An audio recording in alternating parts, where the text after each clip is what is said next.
এই ভিডিওতে আমরা 5টি গ্যাস্ট্রিক আলসারের ঔষধের নাম জানব।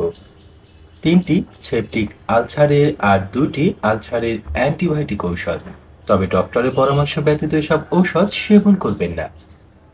আলসারের জন্য আপনি এসোনিক্স 20 ট্যাবলেট বা বটি খেতে পারেন।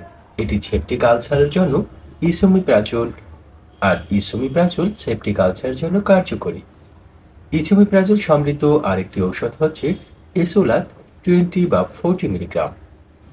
দর্শক, আলসার বা সেপটিক আলসারের জন্য ইসোমিপ্রাজোল সমৃদ্ধ আরেকটি ঔষধ হচ্ছে অপটন 20 মিলিগ্রাম বা 20 এমজি। এবার ক্লারিন 500 মিলিগ্রাম। এই ঔষধটি হচ্ছে আলসারের অ্যান্টিবায়োটিক ঔষধ। এই ঔষধগুলো ক্লারিথ্রোমাইসিন অ্যান্টিবায়োটিক।